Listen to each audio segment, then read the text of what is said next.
ሰላም ጤና ይስጥልን ውድ የተከበራችሁ ዳጣ ቀጣይ ክፍል። እንግዲህ በባለፈው ላይ መድኃኒት ለሽኝት ብላ ያው ምግብ አብልታቸው ነበረ። ነገር ግን ናታንም ውሃም ምግቡን ድብን አድርጎ በልቶ ነበረ። ነገር ግን ደህና ናቸው። ምናልባት አርጁን ሸውዷታል ይመስለኛል። መድኃኒት ሰጥቻቸዋለሁ ብላ ያው ለናታን ነው ያዘጋጀችው። ውሃዬ ደግሞ ግጥም አርጋ ከናታን ጋር በልታ ነበር። ግን እንቅልፍ ነው ያስተኛቸው። እንቅልፍ በጣም አርፍዶ ነው የተኙት ማለት ነው። ምክንያቱም ሳስቦ ናታን እንዲሞት ወይ እንዲጎዳ ሳይሆን እንዳይነቃ ተኝቶ እንዲያረፍድ የእንቅልፍ መድኃኒት ነው ይመስለኛል። ወይንም አርጁን ሸውዷታል ማለት ነው። እንግዲህ መድኃኒት የሰራችው ድራማ በጣም ይገርማል። መድኃኒት ትሄዳለች፣ ትሳፈራለች ወደ አሜሪካ ተብሎ ነበር። ነገር ግን መድኃኒት እንግዲህ ማርታ ደንግጣ ሄቴ ገባች፣ የት ሄደች ብላ ወደ አየር መንገድ ድረስ በመሄድ መውጣቷንና አለመውጣቷን አረጋግጠዋሉ።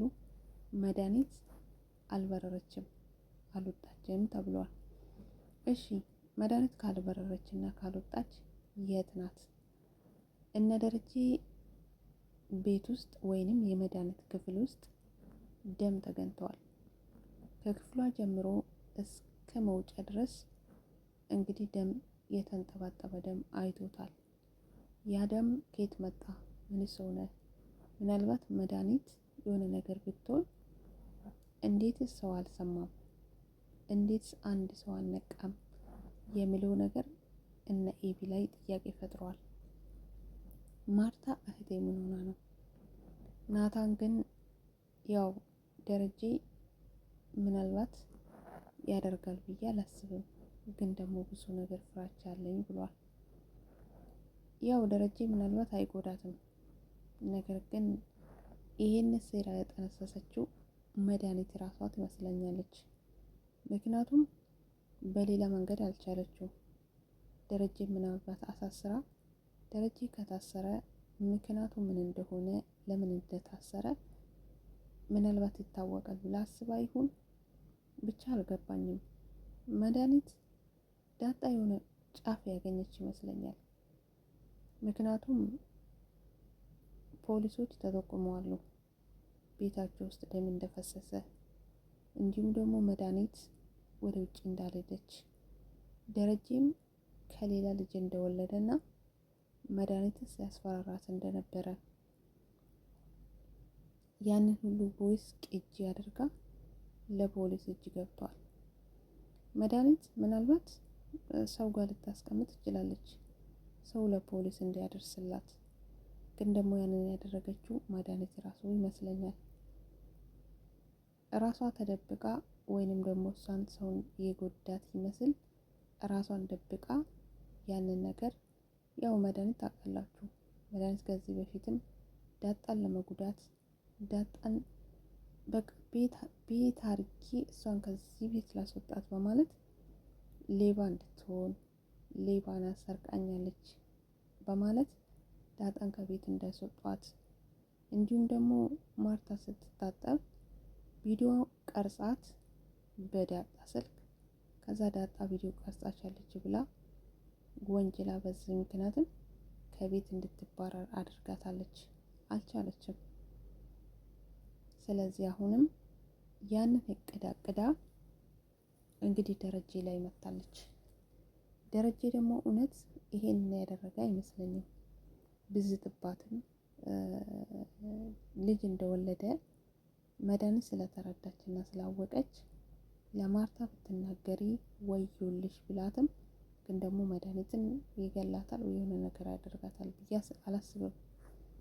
ስለዚህ ነገሮቹ መድኃኒት እንደሞተች ወይም ደግሞ መድኃኒት እንደጠፋች፣ የት ሄደች የት ገባች ተብላ እንድትፈለግ ደረጀ በዛ ምክንያት ወይ ገዳይ ተብሎ እንዲያዝ እንግዲህ መረጃውን ራሷ ቁጭ ብላ ለፖሊሶች ልካ ቤታቸው ውስጥ መቼም መድኃኒት መረጃ ሌላ ሰው ጋር ብታስቀምጥና እኔ የሆነ ነገር ቢሆን እኔ ብጠፋ ይሄን መረጃ ስጡልኝ ብትል እሺ፣ ማንም ሰው ቤት ውስጥ ካልመጣ ማንም ሰው እዚህ ካላየ ደም ቤት ውስጥ እንደፈሰሰ ማን ነበር ያየ? ኬትስ መጥቶ ነው ይህንን ሊናገሩ የቻሉት? ምክንያቱም ፖሊሱ ቀጥታ ነው የጠየቃቸው። ይሄንን ያደረገ መድኃኒት ራሷ ናት ብዬ ነው የማስበው።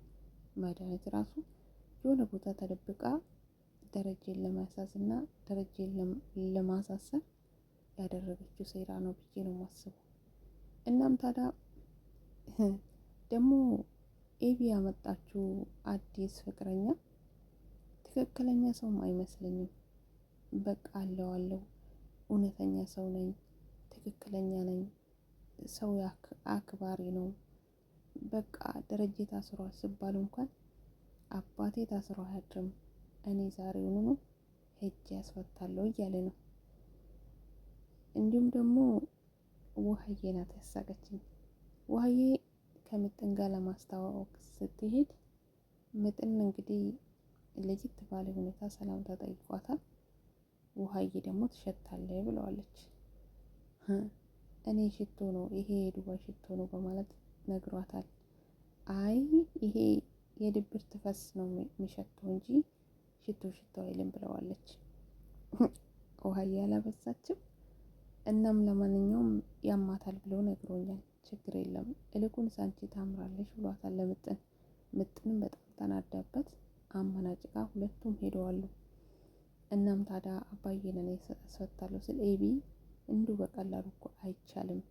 ኤቢ በነገራችን ላይ የህግ አማካሪ ወይም ደግሞ ተከራካሪ አይደለች በትምህርቷ። ስለዚህ አባቷን ደግሞ አንቺ ትከራከርልኛለሽ፣ አንቺ ትቆምልኛለሽ፣ ከአንቺ ውጪ ሌላ ጠበቃ አልፈልግም እኔ ብሏታል። ኤቢ በጣም ገርሟትም ከፍቷታልም። አባቴ ይሄን ያህል ይተማመንብኛል በማለት ይመስለኛል። እና ኤቢ ተሰምቷት በጣም አባቷ ፊት ቁጭ ብላ እኔ ለአንተ አባዬ ብላ አለቅሳለች። ምክንያቱም አባቷ ምን ያህል በኤቢ እንደምተማመን ዛሬ የገባት ይመስለኛል። ስለዚህ ኤቢም የአክስቷን ጉዳይና አክስቷ ምን አይነት ተንኮለኛ እንደሆነች አክስቴ ተንኮል ሰርታ ነው እንጂ አባዬ በፍጹም እሷን አይገላትም፣ እሷን ነገር አያደርጋትም ብሏል። እንዲሁም ደግሞ ዳጣ እነሱ ከናታን ጋር ወደ አባቷ ወደ እስር ቤት ሲሄዱ ዳጣ የመድኃኒት ክፍል ለመግባት የሆነ ነገር እየፈለገች ነው። አልጋውንም አንስታ ፍራሹንም አገላብጣ እያየች በስተ መጨረሻም ጎንበስ ብላ በጭርዬ በትንሽ ቀዳዳ አልጋ ስር እያየች ነው።